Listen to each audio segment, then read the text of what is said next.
At 7:42 in the morning, in a peripheral district of Mexico City, a soft click dissolves into the background noise of traffic. A soil stability sensor logs an acceptable vibration deviation, clearing a crane to lift another section of a future residential tower. For the people living nearby, it's nothing more than another morning in a city that expands faster than anyone has time to register. New neighborhoods appear on maps, bus routes stretch outward, delivery services adjust to shifting population density. Everything feels organic, as if urban growth happens on its own, step by step, following the familiar logic of demand, zoning, and economic pressure. The fact that every project must pass through the same chain of certifications seems like routine bureaucracy. The fact that new power lines follow narrowly defined corridors looks like a safety measure. The fact that water mains run beneath certain zones and circumvent others is easily attributed to geology.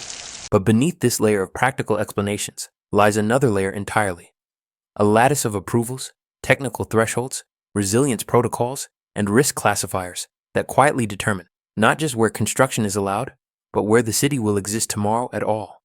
Residents assume expansion is steered by mayors, developers, investors. They think in terms of budgets, demand curves, building codes, and they are right, but only on the surface. Because a city's ability to grow depends not on the intentions of those who claim to shape it, but on a long sequence of decisions embedded deeper down, where permits turn into procedures, procedures harden into standards, and standards eventually become a structure whose origin few ever bother to trace. When another district begins rising from dust, workers see steel and concrete. Neighbors see future convenience. The city sees another coordinate on a map. But if one looks closely at what makes all of this feasible, a subtle, nearly weightless sensation emerges. The sense that something is guiding this expansion quietly, steadily, without announcing itself. As if the outline of the urban future is drawn long before anyone signs a document or lays a brick. When people imagine power shaping a city, they picture the obvious actors: the municipal council announcing redevelopment plans, the real estate magnates unveiling glossy projects, the national ministries approving budgets or infrastructure packages. These are the familiar emblems of visible authority: public hearings, televised speeches, ribbon cuttings, land auctions, rezoning debates. Their presence reassures residents that decisions about urban growth are anchored in institutions they can name and processes they can observe. And in many ways, these layers do matter.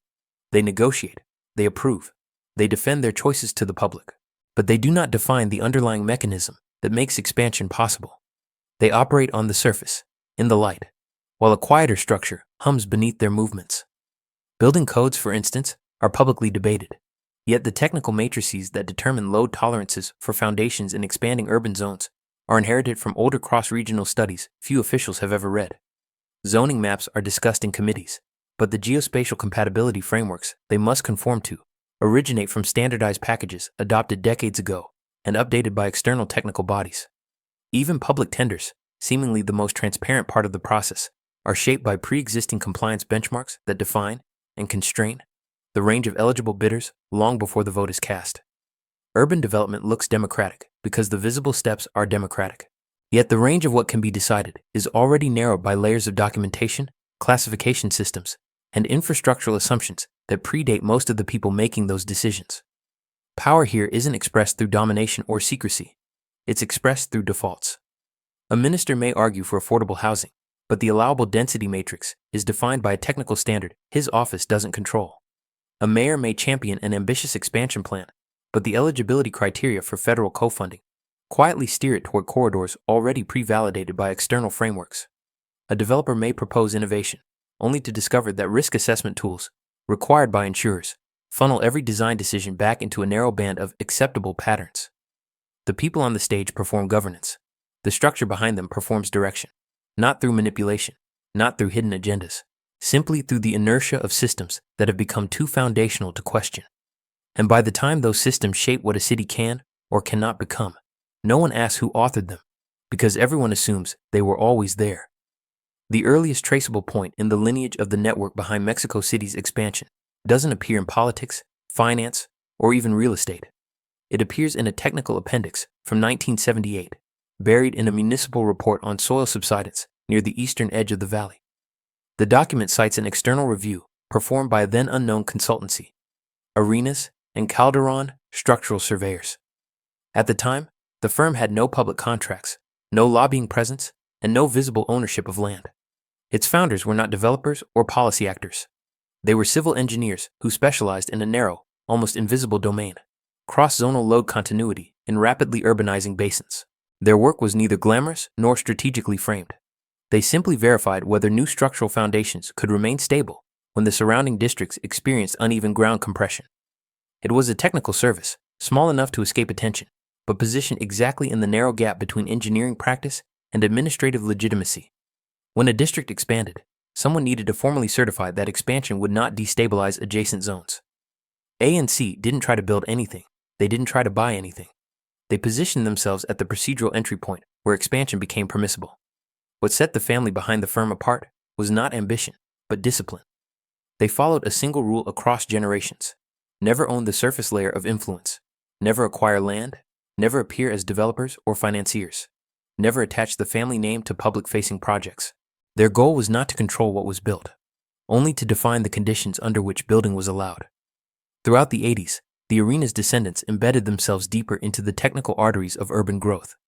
Instead of seeking contracts directly from city governments, they focused on the documents those governments relied on: geotechnical risk matrices, soil classification schemes, lateral load compatibility indices. They specialized in the procedural nuance of expandable versus non-expandable zones, not by imposing interpretations, but by shaping the technical definitions on which those interpretations depended. By the mid-90s, their frameworks had spread quietly across multiple agencies. A zoning committee in Guadalajara adopted a risk-tiering model influenced by A and C methodologies. A federal housing program used stability coefficients derived from an A and C white paper. A private insurer incorporated their subsidence tolerance formula into its underwriting template. At no point did the family seek visibility or recognition. They didn't sign off on final infrastructure plans. They licensed methodology. They offered classification tools. They supplied quietly updated reference documents that became familiar to engineers and regulators simply because no one else maintained them with the same consistency. Over time, their influence became self-reinforcing. Young urban planners learned to work within matrices shaped by A and C definitions. Regional agencies copied standards from older documents whose origins had already faded from memory. And because expansion required compliance, and compliance required the use of recognized frameworks, those frameworks became the invisible gatekeeper of urban growth. The Arenas Calderón network never competed for power. They structured the terrain on which power operated. Their influence wasn't visible in ownership maps or corporate filings. It lived in thresholds, tolerances, protocols, the quiet scaffolding that determined where a city could safely grow and where it could not. And by the time anyone noticed the pattern, the family itself had already stepped out of the picture, leaving behind procedures that no longer needed their name to function. Through the late 90s and early 2000s, the Arenas Calderón presence didn't expand through acquisition or consolidation. It deepened through procedure. As Mexico's metropolitan regions grew denser and more interconnected, the number of agencies, committees, oversight bodies, and private auditors involved in urban expansion multiplied. Every new layer required harmonization, shared vocabulary, shared tolerance levels, shared criteria for determining whether an emerging district could support new load, drainage, and transit demands.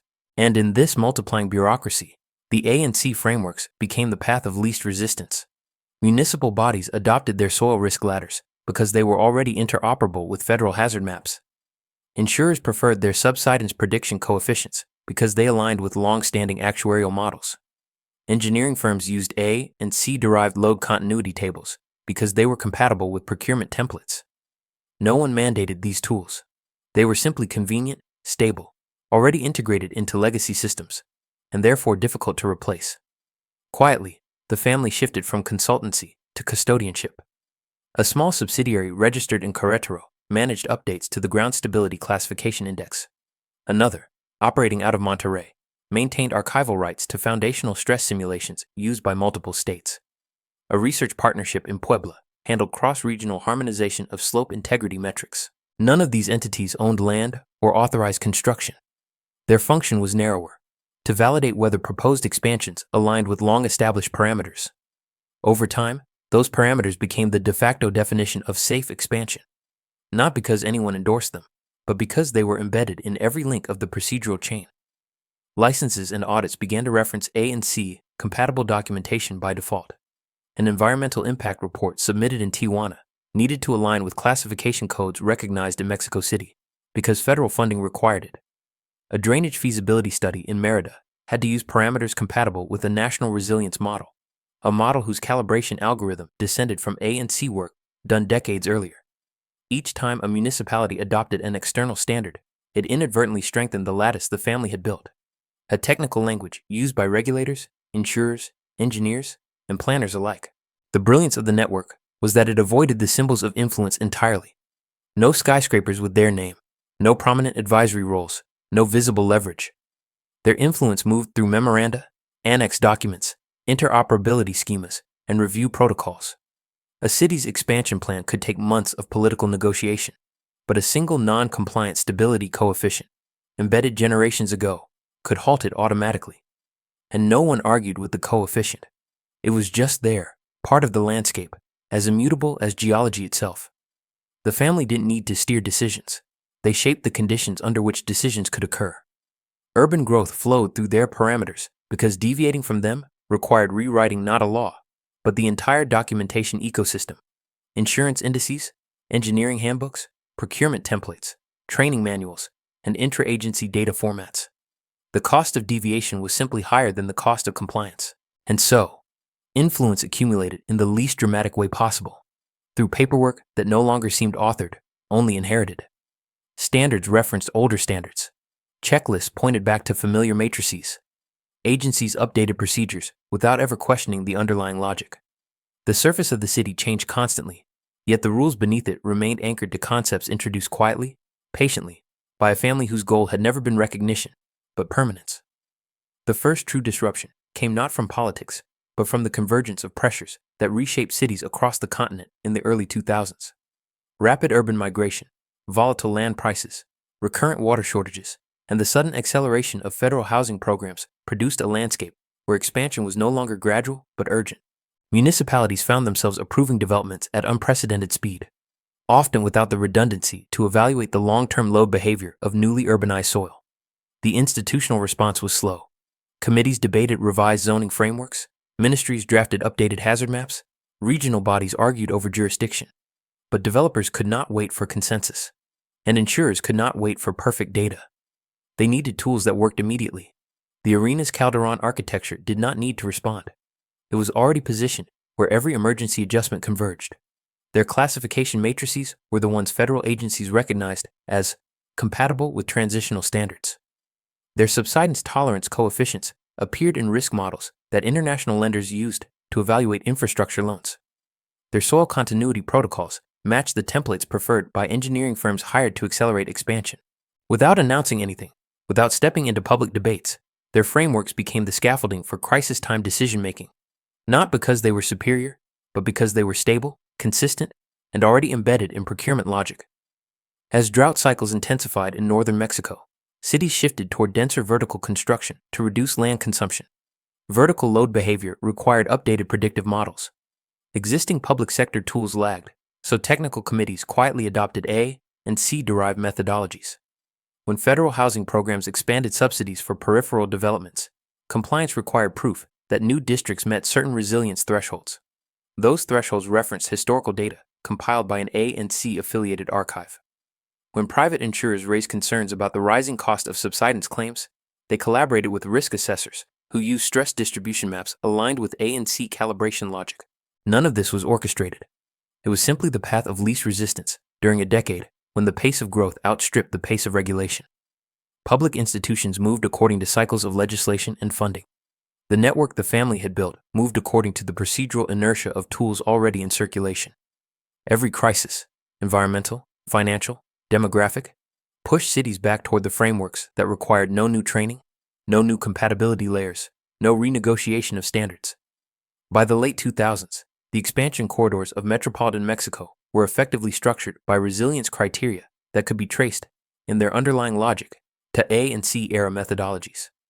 A city might announce a new housing cluster in response to population pressure, but the location of that cluster depended on soil classifications defined decades earlier. A municipality might propose a major transit extension, but federal approval required compatibility with risk coefficients still tied to A and C data models.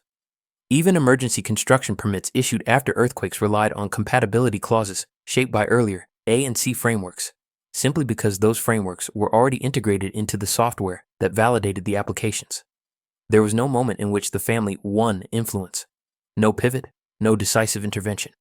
Instead, the disruptions that strained public institutions only made the procedural lattice more absolute. The world changed quickly, legislation adapted slowly, and the A and C scaffolding, already everywhere, already interoperable, absorbed the shocks without needing to evolve dramatically. In that quiet resilience, their influence thickened, not through control, not through strategy, but through the simple structural fact that when cities are forced to act fast, they rely on whatever is already built into the system. The Arenas Calderón logic was built in, and by the time the crises subsided, no one could fully separate the city's reaction from the infrastructure of assumptions guiding it. By the early 2010s, the Arenas Calderón presence no longer resembled a family influence at all. The names had faded from consultancy rosters, then from advisory boards, then from the footnotes of technical papers. What remained was a distributed structure of entities whose continuity no longer depended on lineage, intention, or even awareness.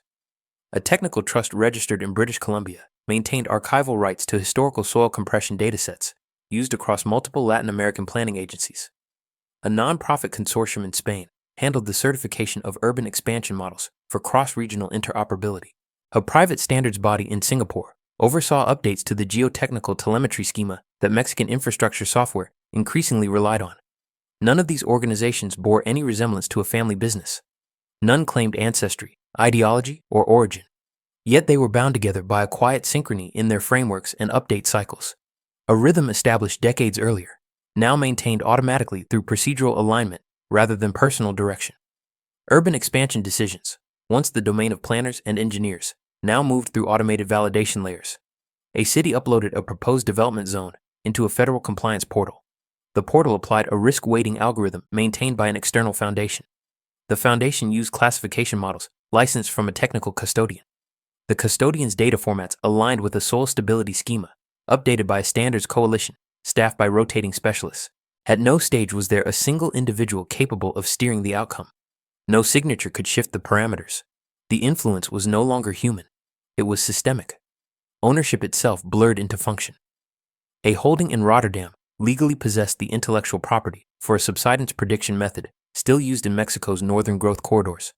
But the source code for the method was maintained by a research cooperative in São Paulo. The calibration database was stored on servers in Finland.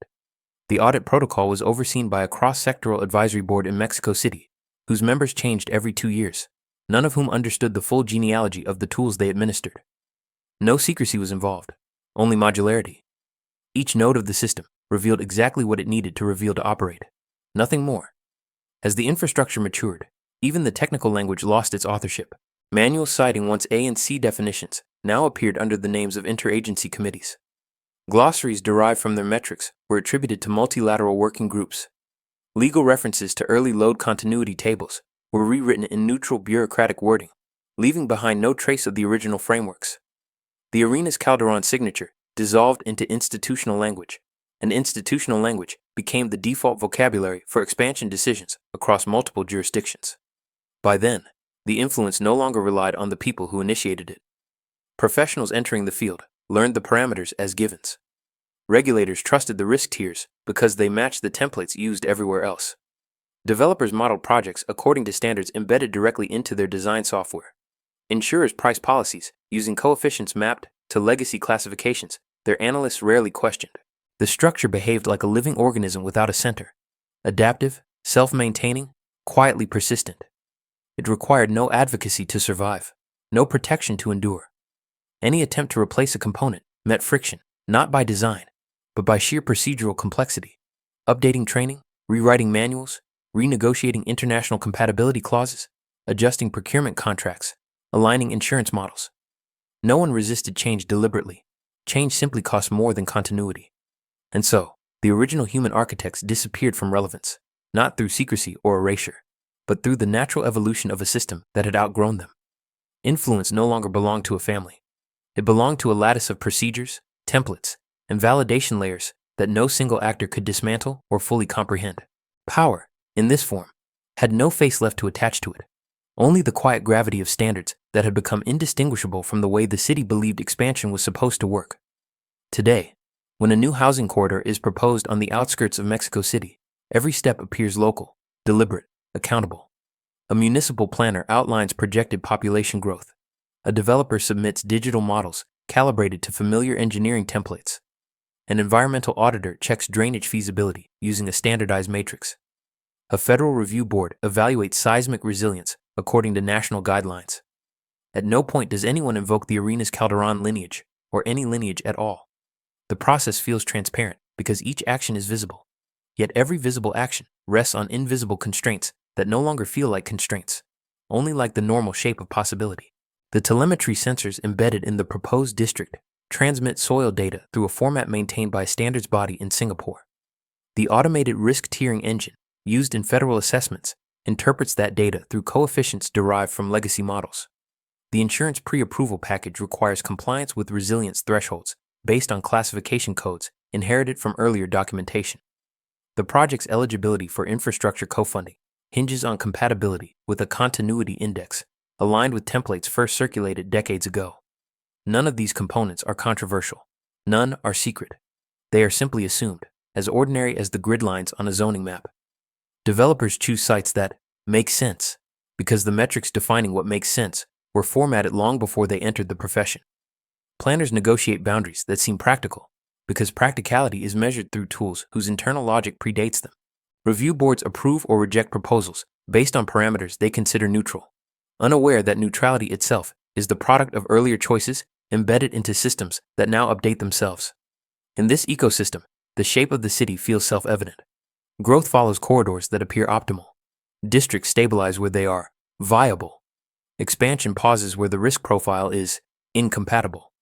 No one questions the origins of those determinations because they no longer resemble decisions. They resemble conditions. The city's evolution feels natural, but natural here simply means procedural. And the procedures, layered over decades, guide millions of people without issuing a single instruction. They do not command, they do not persuade. They define the menu from which decisions can be made, and in doing so, they shape outcomes without ever appearing to participate. There is no conspiracy in this, no hidden counsel directing the map. What exists is continuity, the cumulative gravity of classifications, algorithms, and standards that reproduce themselves because they work, because they are compatible, because changing them would require remaking the entire architecture of urban expansion. The influence that began with a small family of engineers persists not as intention, but as structure. The city expands, contracts, and reorganizes itself inside a scaffolding that no one remembers building. Residents commute along new roads, unaware that their path follows alignment models drafted years before the road was conceived. Developers erect towers in districts that seem destined for growth, guided by thresholds encoded long before their firms existed. Regulators approve what meets the criteria and decline what falls outside them, trusting the frameworks because the frameworks have always been there. And so, the city grows, quietly shaped by an infrastructure of assumptions, stable, impersonal, self-renewing, a form of power that does not announce itself because it does not need to. It is neither benevolent nor hostile. It is simply embedded. In the end, the map changes, the skyline shifts, and generations move through streets whose placement feels inevitable. Yet inevitability is only the echo of decisions made long ago, decisions that dissolved into standards, and standards that dissolved into the everyday rhythm of urban life. True influence leaves no monument. It leaves a pattern, steady, unremarkable, indispensable. A city built inside a logic that persists without applause, without authors, and without the need to be remembered.